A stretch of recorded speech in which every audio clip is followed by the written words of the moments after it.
SPB ஒரு ராட்சஸ். இருங்க, நான் சொல்லலை அப்படின்னு இதை அவரே சொன்னார். அவர் எப்போ சொன்னார், எதனால் சொன்னாருங்கிறத நான் பிறகு சொல்கிறேன்.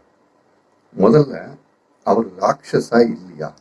ராட்சஸ்னாக்கா நம்ம தவறான அர்த்தம்லாம் எடுத்துக்க வேண்டாம். மனித வலிமைக்கு மீறிய சக்தி படைத்த ஒருவன் அப்படின்னு வச்சுக்குவோம். அந்த கண்ணோட்டத்தில் பார்த்தோம்னாக்கா உண்மையிலேயே எஸ்பிபி மிகப்பெரிய அபார சக்தி படைத்தவர். எப்படின்னாக்கா 1966 தான் அவர் முதல் பாடல் பதிவாகுது. அது தெலுங்குல.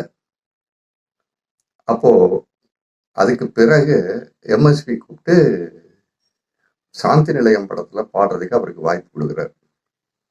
இயற்கை என்னும் இளைய கண்ணி, இது எல்லாருக்கும் தெரிஞ்சிருக்கும், ஒன்றும் புதிய தகவல் இல்லை. நான் சொல்ல வர்ற விஷயம் என்னன்னாக்கா, அதாவது எத்தனையோ பாடகர்கள் வந்திருக்கிறாங்க, போயிருக்காங்க. ஆனா அவங்க வாழும் காலத்திலேயே பாடல் வாய்ப்பை இழந்து போனவங்களோட எண்ணிக்கை ரொம்ப அதிகம்.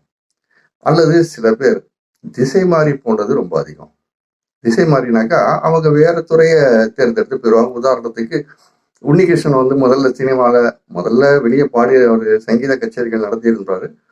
பிறகு சினிமாவில் ஒரு அளவுக்கு கொடி நாட்டிட்டு பிறகு ஒரு இசை கச்சேரிகளுக்கு போயிட்டார். அது மாதிரி இது திரைத்துறையை விட்டு வெளியே போயிடுவாங்க. எஸ்பிபி சினிமா பாடல்கள் மட்டும் பாடிட்டு இருந்ததோட இல்லாம அவர் வெளியே மெல்லிசை கச்சேரிகள் நடத்திட்டு இருந்தாரு. வெளிநாடுகளுக்கெல்லாம் நிறைய போனாரு, வந்தாரு, அதெல்லாம் நிறைய நடந்துட்டு இருந்தது. இருந்தாலும் திரைத்துறை அவரை விடலை, அவர் போகணும்னு நினைக்கல, அவரை விடவும் இல்லை. இது தொடர்ந்து நடந்துகிட்டே இருந்தது. இவர் வந்த போது மிகப்பெரிய இசை ஜாம்பவான்கள்லாம் அதுல இருந்திருக்காங்க. ஏஎம் ராஜா உங்களுக்கு தெரியும். அந்த நேரத்துல மிகப்பெரிய அளவுக்கு சாம்ராஜ்யம் நடத்திக்கிட்டு இருந்தவர் டி.எம். சௌந்தரராஜன், பி.பி. ஸ்ரீனிவாஸ், இது மாதிரி ஆட்கள்லாம் இருந்த அந்த காலங்கள்லயே இவர் உள்ள வர்றாரு. 1-2 பாடல்கள் ஆரம்பிச்சு 70களுடைய இறுதியில பார்த்தோம்னாக்கா, 60களுடைய இறுதியில ஆரம்பிச்சு 70களுடைய இறுதியில பார்த்தோம்னாக்கா அவர் எங்கேயோ வந்துடுறாரு பெரிய அளவுக்கு. அதற்கு ஒரு முக்கியமான காரணம் என்னன்னாக்கா, அந்த காலகட்டங்களில் கமல்ஹாசன், ரஜினிகாந்த் இப்படிப்பட்ட இளம் நடிகர்கள் உள்ள வராங்க. சில நேரங்களில் கமல்ஹாசன் மாதிரி ஆட்களுக்கு டி.எம். சௌந்தரராஜனுடைய குரல் ஒத்து போகாதனால எஸ்பிபியோட குரலை தேர்ந்தெடுக்கிறாங்க. இது ஒரு முக்கியமான காரணம். இப்படி தொடர்ந்து பாடிக்கிட்டே வரும்போது ஒரு காலகட்டத்தில் டி.எம். சௌந்தரராஜன் விலகி போயிடுறாரு, திரைத்துறையை விட்டு போயிடுறாரு, விலகிடுறாரு. அதுக்கப்புறம் பார்த்தோம்னா எஸ்பிபிக்கு இணையா வேற ஒரு ஆள் வரணும் அப்படிங்கிறதுல பல பேர் முயற்சி எடுத்திருக்கிறாங்க. பல இசையமைப்பாளர்கள் புது புது ஆட்கள் எல்லாம் கொண்டு வந்தாங்க. அது ஒரு பெரிய பட்டியலே இருக்கு. நான் உங்களுக்கு தெரிஞ்ச சில பேரை மட்டும் சொல்றேன். சிறந்த பாடகர்கள், நிறைய ஹிட் சாங்ஸ் கொடுத்துருக்காங்க. இருந்தாலும் அவங்க திரைத்துறையை விட்டு காணாம போயிட்டாங்க. அப்படி சில பேரை மட்டும் நான் சொல்றேன்.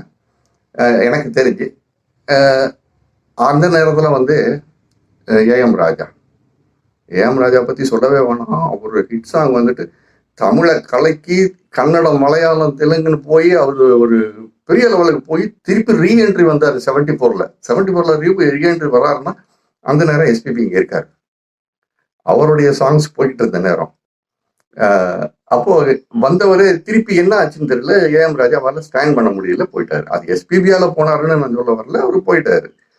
அதுக்கப்புறம் அந்த காலகட்டத்தில் இவரு 70 பிற்பகுதியில பி ஜெயச்சந்திரன் வராரு.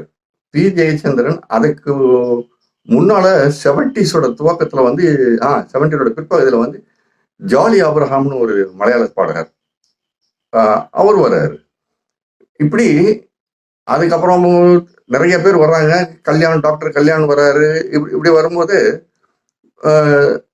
ஏஆர் ரஹ்மான் 90களில் வரும்போது பார்த்தீங்கன்னா நிறைய வெளி மொழி மாற்று மொழி பாடகர்கள் எல்லாம் நிறைய உள்ள கொண்டு வர்றாரு. அப்படி வரும்போது உதித் நாராயண்லாம் உள்ள வராரு. உதித் நாராயண் பத்தி சொல்லணுமா, பாம்பேல பெரிய அளவுல கலக்கினவர் உதித் நாராயண். அவரால் வெகு காலம் நீடிக்க முடியல. ஏன்னா அவர் இளைஞர்களுக்கான இளம் நடிகர்களுக்கு வாய்ஸ் கொடுக்கணும்னு வந்தவர். ஒரு காலகட்டத்துக்கு மேல அவரால் நிலைச்சு நிற்க முடியல. அதே போல உதித் நாராயணுக்கு அடுத்து இப்போ கேரளாவில இருந்து உன்னிகிருஷ்ணன், உன்னிமேனன் இவங்க எல்லாம் வர்றாங்க. அதுக்கப்புறம் ஆலாப் ராஜு 2000க்கு அப்புறமா வர்றாரு.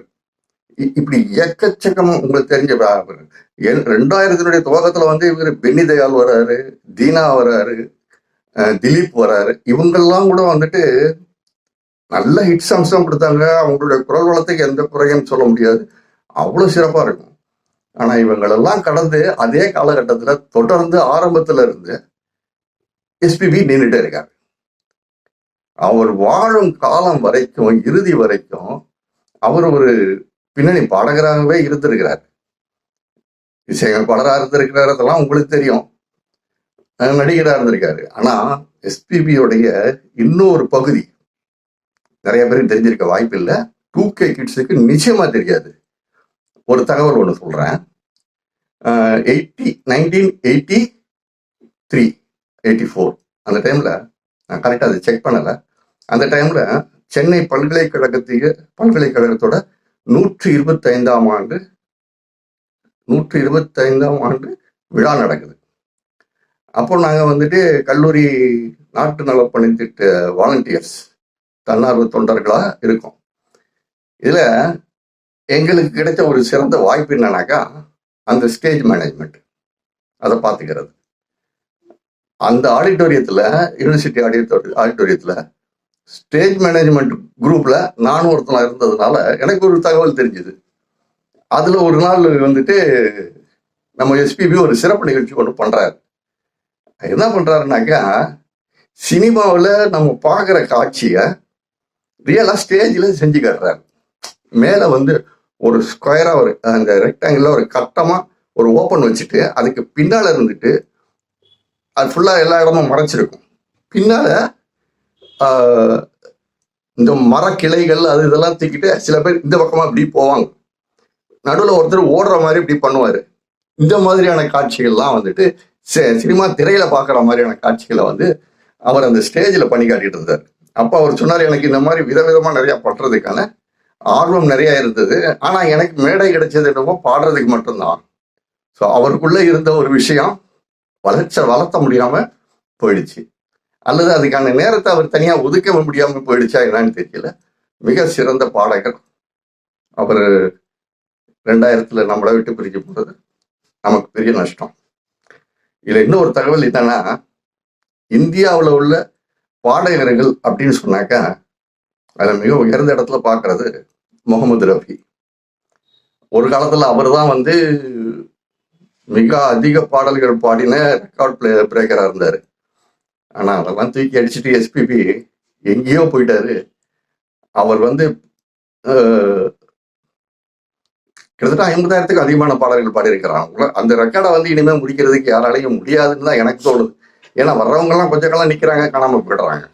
இவரு அன்றைக்கு இருந்த நடிகர்களுக்கும் குரல் கொடுக்க இவரால் முடிஞ்சது, கடைசியா இருந்து நடிகர்களுக்கும் குரல் கொடுக்கிறதுக்கு இவரால் முடிஞ்சது. இவருக்கும் வாலிக்கும் ஒரு தொடர்பு இருக்கு. எல்லா காலகட்டத்தையும் கடந்து வந்தவங்க 2 பேரும்.